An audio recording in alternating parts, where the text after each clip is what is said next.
स्वानंदीकडून चावी काढून घेणं मलिकाला पडलं महागात. नमस्कार मित्रांनो, या मालिकेच्या आजच्या भागामध्ये नक्की काय घडलं चला तर बघूया. तर घडतं असं, एका थाळीमध्ये सुशला दागिने दिले जातात. खरं तर ते बघून सुशला खूप आनंद होतो, पण ती मलिकाकडे बघते आणि मलिका तिला खुणवते, घेऊ नकोस. तर घडतं असं, स्वानंदी सुशला म्हणते, अगं माझ्याकडे असे काही वेगळे अधिकार नाही. सुश म्हणते, असं कसं? तुझ्याकडे घराच्या आणि लॉकरच्या चाव्या आहेत. समर म्हणतो, मग त्याचं काय? सुश म्हणते, जिजू त्या चाव्या मला हव्या आहेत. स्वानंदी म्हणते, सुश तू काय बोलतेस? तुला तरी कळतंय का? ती म्हणते, हो ताई, तुला तर राग येणारच, कारण तुझ्याकडच्या चाव्या जाणार ना. पण काही झालं तरी मला अधिकार पाहिजे म्हणजे पाहिजे. आणि जिजू तुम्ही तुमचा शब्द फिरू शकत नाही. तुम्हाला विचारलं ना तुला काय गिफ्ट हवे, तर मला हेच गिफ्ट हवे. आजी पण बोलायला लागते, पण सुश कुणाचंही ऐकत नाही. आता मलिका एकदम सोज्वळते आणि म्हणते, सुश बाळा हे काय बोलतेस? अगं लॉकरच्या चाव्या द्यायला तुझ्यावर विश्वास तर हवा आहे ना. स्वानंदी म्हणते, काकू तसं काही नाही आहे. सुशवर माझा पूर्ण विश्वास आहे. समर सुशला म्हणतो, तुला हवे ते सगळे अधिकार मिळतील.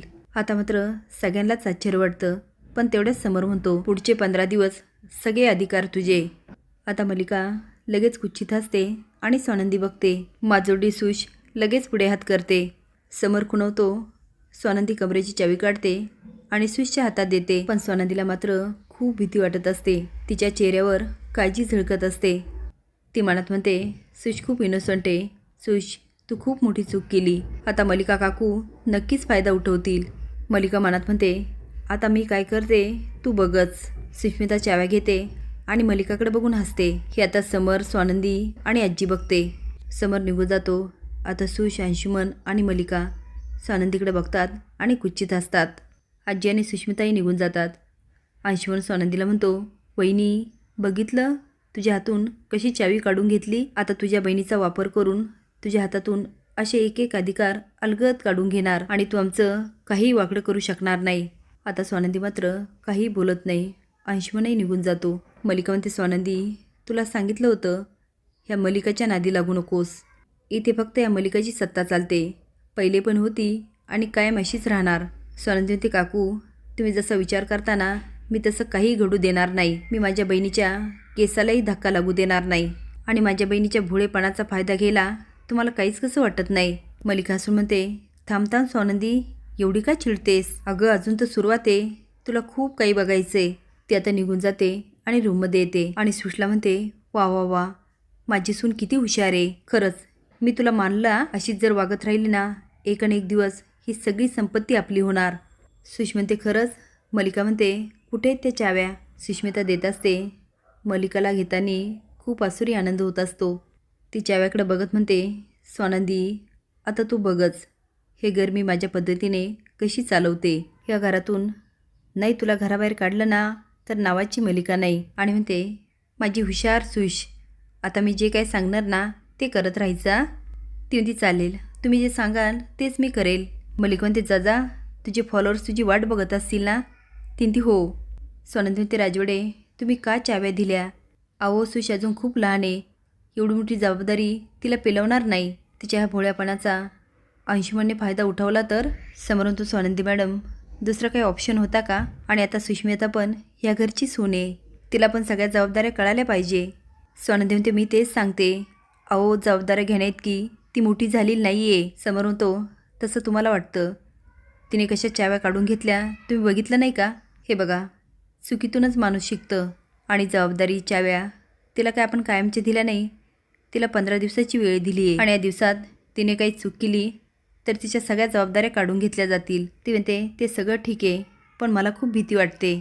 इकडे मंदाकिनी सगळी तयारी करते.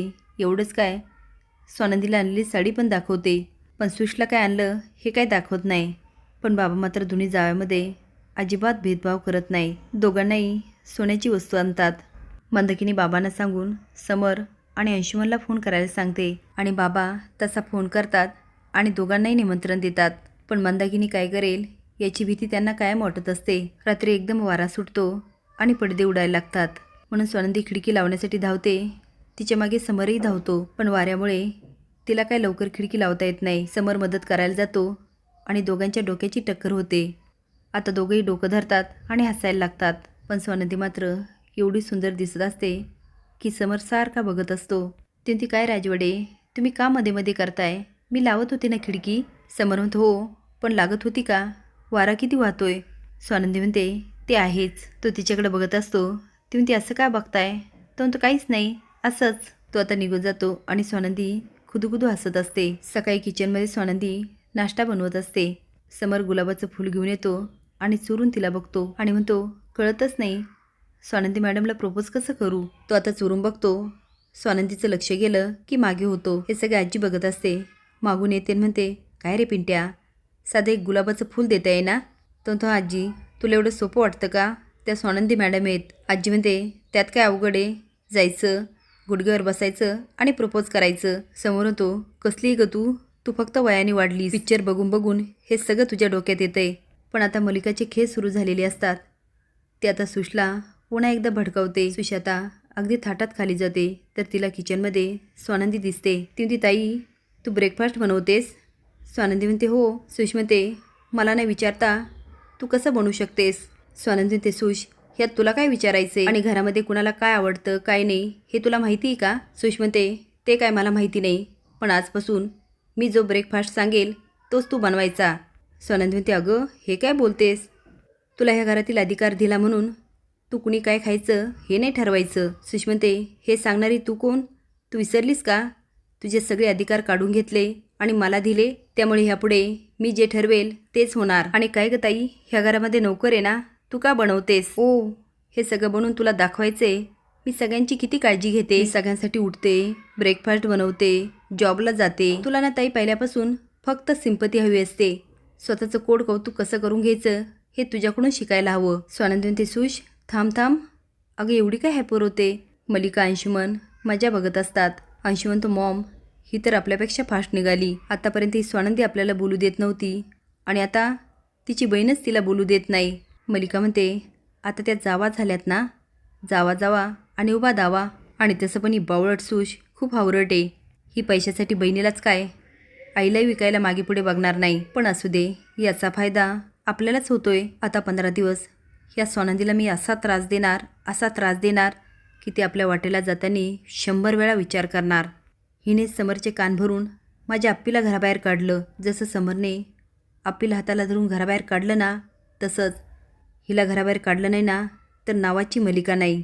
स्वानंदीला प्रपोज करायची समरची काही हिंमत झालेली नसते, पण तो मात्र आनंदला फोन करून मस्त प्लॅन करतो. आता आनंदलाही आनंद होतो आणि तो म्हणतो ठीक आहे मी लागतो कामाला. स्वानंदी त्या रूममध्ये जाते आणि बघते तर काय तिला पोस्टर दिसतात. ती म्हणते माझे फोटो, नक्की काय चाललंय? आता पुढील भागामध्ये समोर बरेच काही सत्य येणार. तुम्हाला काय वाटतं, हे घडायलाच हवं होतं का? हे कमेंट बॉक्समध्ये नक्की सांगा. नवीन अपडेट जाण्यासाठी लाईक आणि सबस्क्राईब करा. धन्यवाद.